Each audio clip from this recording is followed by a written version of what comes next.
that doesn't, because you go to, you talk, see, talking about human face, you only see their human face and human side when they are campaigning for votes. That's it. You make promises, and these things are not rocket science. You're going to do this, you're going to do this, all in the name of improving the welfare of the citizens of the state. But why does it become so difficult? Unfortunately, you talk about preparedness now. You talk about capacity. How many of them really understand that the ability for you to fulfill some of those promises is dependent on what you meet on ground? Okay. Because some of them, they make these promises, but they realize that, look, you need to be able to have the resources. Now, if the resources are not as much as you expect when you get there, do you think outside the box? How do you ensure that you are not held captive by the resources that you made? Because you remember that we also had this problem with the government at the center, where you made certain promises, and then on getting there, what we met before is not what we met on ground. And so this is the reason why we cannot do this. This is the reason why you cannot do that. And at the end of the day, instead of meeting up at least to 70% of your promises, sometimes I don't even know if we can say we have met up to 45 or 50. If I say 50, that would be an average mark. There's actually something that's ringing in my head. It's a statement I heard, when I listened to some people converse, and they're like, there's never enough money to do things that will benefit people. But there seems to be enough money to spend and to waste. So how is that even possible? We'll take a quick break, and when we come back on Hot Topics today, we will continue our conversation. Don't go anywhere.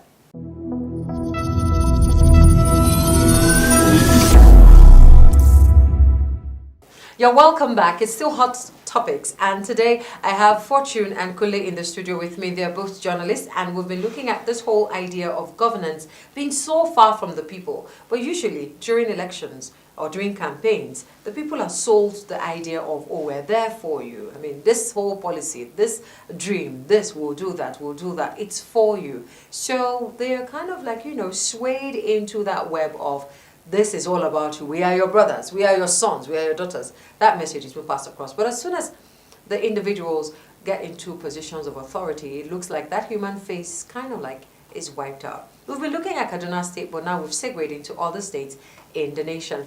What do we do to make the government of the day have a human face, have a beating heart for the people that they are governing? And before we went on the break, we were talking about what state was it we were at now, Osho State and Kogi State debt profile.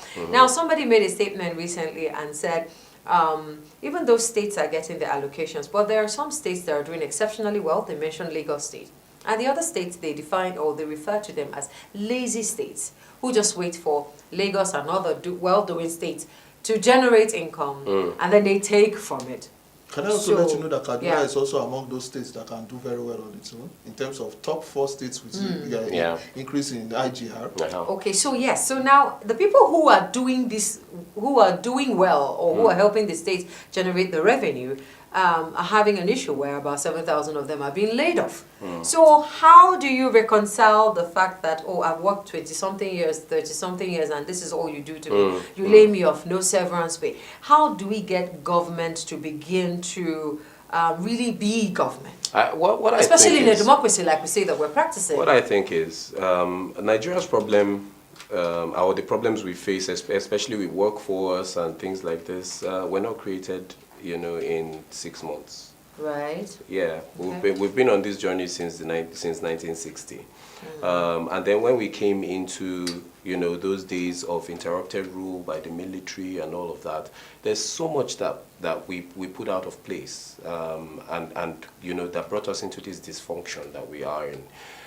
Like I said in my opening remark, we have a major problem with productivity. Nigeria is still not producing anything. It's one of the few countries in the world where ships come full to the docks and go back empty. Because, and even if we're exporting, very small bits of very little of what in comparison to what we're importing. Exactly. As pencil, everything comes in, so we are not really productive. Right? We have used government revenue, and by that I'm saying that we have used our dependence on crude, which a lot of people will say is our curse, right? we have used our dependence on that to build ourselves into a certain attitude of laziness. How do people become lazy? It's by refusing to do certain things that discipline you. It's very simple. Now, before we came on air, we spoke about how Lagos, came into it. Lagos actually used to depend on revenues before. Yes, they used to get their IGR very well and all of that, but they still depended on revenues they got from FARC, to a certain level, until it looked like there was a rift between the president and the governor at the time. When Tinubu was in office, Obasanjo, he was denied access to FARC for all the 8 years that he was there. It got him thinking. It's just like denying yourself food so that you can lose weight. That's how Lagos became what it is today. Right? So they were weaned out of this whole dependence on government, and all that. And it's always a difficult process. When it was going on, people were complaining, Lagos is suffering and all of that. But today, it's different, right? So yes, if we're telling ourselves the truth, there are certain things that will be difficult. There are certain decisions that will be difficult. There are certain things we must do for us to actually come to that place where we build the kind of nation we want to. But you don't just without solving the root problems at the top, start treating the symptoms and then become draconian about it. You don't get results that way. There must be a buy-in. If, for instance, because our leaders need to learn that leadership is a function of the people. You have to carry the people along for you to be a proper leader. If there was a buy-in from Kaduna people about this situation before the governor tried to implement it, it would have been the people telling the people, but you people, let's look at it. Our state is suffering, right? But there's not that aspect. That's what is missing. That's connection with the people. That's like you said, human face, that carries the people along. So that as you carry them on and they buy in, it becomes a bit more profitable in the long run. And then secondly, people are trained to the point where you can actually now begin to see the kind of state that you want. But if you have put people in a situation where they have become dependent on government all these years, all the money we make, the houses we build, everything we do is based on the salaries we get from government. No additions, nothing. How do you expect to one day stop it and then everything will be okay? It's difficult to do that. Wow. So is there no meeting ground, no halfway kind of solution where, it's tough, yes, but we have to? Because when you talked about Lagos State, I'm thinking, shouldn't we win the other states, but let's stop it. No, I think we need to have that discussion as we are wrapping up. And we understand what needs to be done, because he talked about the disconnect, and the disconnect between the government of the state government and the people, and even the government at large. Because you saw what happened in Lagos State. And it's good we made reference to that. Lagos State denied FARC. And then what happened? They were able to increase. Why? Because you had a government that could think outside the box. That is what is lacking in governance today. You have a system where there is this feeding bottle approach that still exists in the state. And we have said it that this free money that you people come to Abuja to collect is the reason why you people are not thinking. It's the reason why, at the end of the day, you want to enjoy your life of luxury and put the people in the life of penury. That is what is happening. Look, if you look at the complaints of, we do not have resources, we are not generating, it's how you are trying to save your own self. And how you want to ensure that, you do not suffer, your cronies do not suffer, your allies do not suffer. And so, who are those that bear the loss? It is the people, the same people that you have promised heaven and earth, to say, look, we are ready to be for you. We are going to provide for you. We are going to protect you. That's why when they talked about Draconia, is that not why what made the same governor declare labor leaders wanted? Is that not why the same labor governor could say that, look, their labor is a threat? This is the same governor that was also on the streets with labor at a time it was convenient for him. Yeah. You were showing that human face. And now that you got the opportunity for the people to see you, for the people to be, to relate with you. Look, there are different ways you could have gone about this. If the state was really accountable, if the state was really transparent in how, like he's rightly said, you would have brought the people on board. You would have shown them the records. You would have said, look, you know that we have so many activities that we are doing to develop the state. You know that we have projects that we have impact on. This is how much we collect from FAC monthly. This is where we use this, disperse this money on. Our money from our IGR.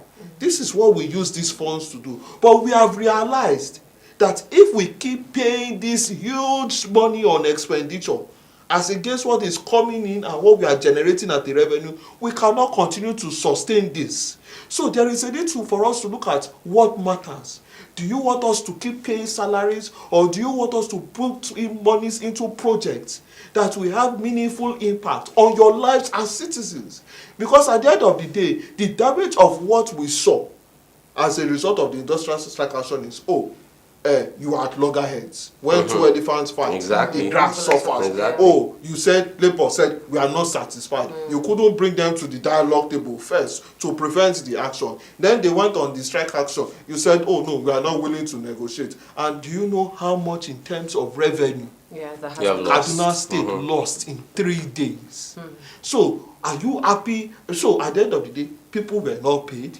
Electricity cut short. They were in a different I don't even want to imagine what state they were in for the 3 days of the strike, when you could have easily have said, look, the labor dealers demanded for documents.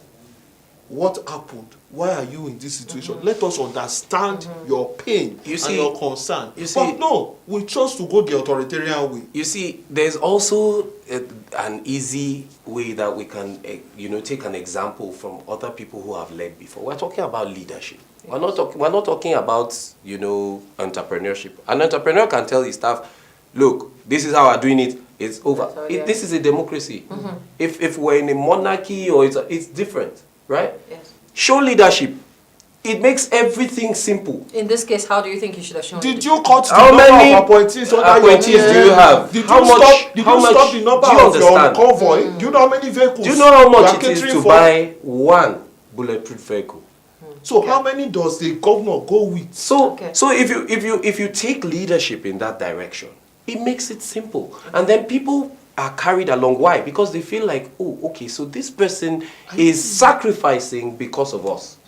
It's easier to sell the narrative of sacrifice when you have sacrificed. If you have not sacrificed, how do you preach sacrifice? Okay. So these are the simple things, and then if you put all of this together and look at the timing, look at how sensitive this whole issue is at the time, it's difficult to implement such difficult decisions at a time where the sacrifice is not being made. All right, now let's talk about the role of the people in a situation where government does not take actions or take decisions that benefits them, or let me use the word benefits them. How should the people react? Is strike always the way out? Is strike action always the way out? Because we've had that from the beginning. Extreme situations sometimes call for extreme measures. We have said, look, what do you suggest? If the government had been transparent with the people right from time, he made reference to that, the people would have been in solidarity. Okay. Because what you had were discordant tunes in the state. Like we have said, and we are going to say it again, nothing wrong in that policy of saying we cannot meet with your needs. Okay, so what do you think the people should have done? Labour in this case, or the workers? Look, I don't think, when they went far, maybe when you decide to cut electricity and other things that that people need for their daily survival. But then, there were calls for dialogue. The government. Who calls for dialogue? Government or people? Labour. In this case now. Who initiates dialogue? Well, if government was not willing to see reason on the part of the people who have said, look, like he has pointed out, we are in very tough situations, difficult circumstances. Yes. Then you call the relevant leaders and the representatives of the people. Labour in this is, I said, look, these are the records. Let's show you, and so that you can meet us halfway. And if it is about remuneration, can we work with a plan that would say, look, within so period of time, we hope that we can pay this outstanding, so that the people, but when you decide to go on high-handed. Yeah, I When you mean, decide to at go the on- end, there's a meeting already scheduled Yes, right now for as we today, speak yes, for today yes. for the governor, the labor leaders, and the minister Minister of of labor. Mhm. You know, which is, I mean, if you ask me, it's coming later than it should have come. Before the whole labor leader is wanted, all of this Yeah. and that, come for the meeting, have Okay. a conversation. Like you I know. asked him now, I'm trying to see a situation where, okay, if we say, oh, the government is, or government of the day didn't do what they're supposed to do, which is what you have both talked about, getting the buy-in of the people. Yes. What responsibility do the people have, in this case the workers or the labor union, towards ensuring that things don't escalate out of control? Well, the people don't want things to escalate out of control, because if things escalate, like we have always learned, the people suffer. Yeah. Right? People want to go to work. Yes. People want to carry on with their lives. People want to be able to be empowered to, to be able to live. If you are trying to save an economy, one of the things that economists actually do is the fact that they empower the people.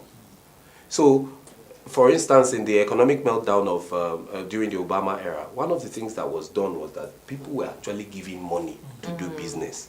Take money, do business, so that money can circulate, and then we can have activities.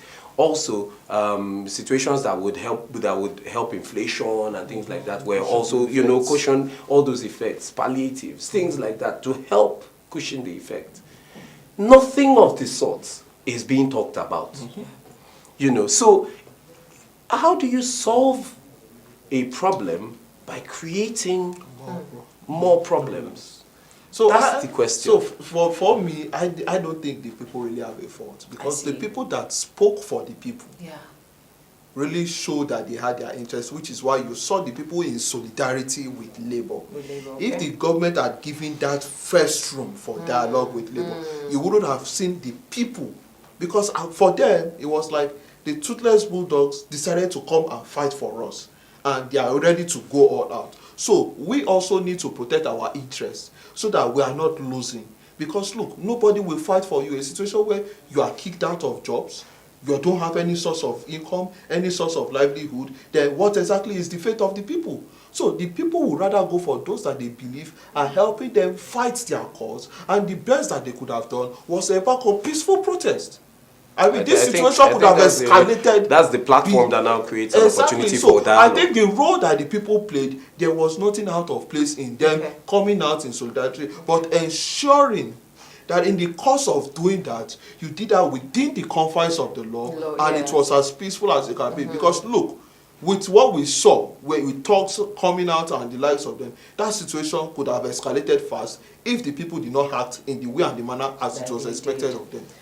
Very, very interesting conversation we'll be having here on Hot Topics today, and it's obviously not something we can finish with the time frame that we have, but I must say that some salient points have been raised today. Some important questions have been asked as well. And as you watch this as a citizen or as a leader, we're hoping that you're able to, not feel slighted or feel like someone is mudslinging you, but instead take some of the points that we've put out there and think of how you can implement them in your own capacity or in the space where you have found yourself per time.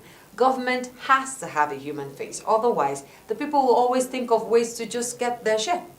You don't care about me, so let me just take what I can and take care of myself. When we will get to the Nigeria where our government puts us first, is a question that I may not be able to answer at this time, and I don't know if the gentleman can answer it at this time. But then we will all be hopeful and continually do our part and contribute to a better Nigeria that we hope to see in our lifetime, or at least our children's lifetime. Thank you, Fortune, for coming in on the show today. My pleasure. It's been so interesting. Thank you, Kuli, as well. Always a pleasure. My name is Uju, and this is Hot Topics. So see you again next time. Have a good day.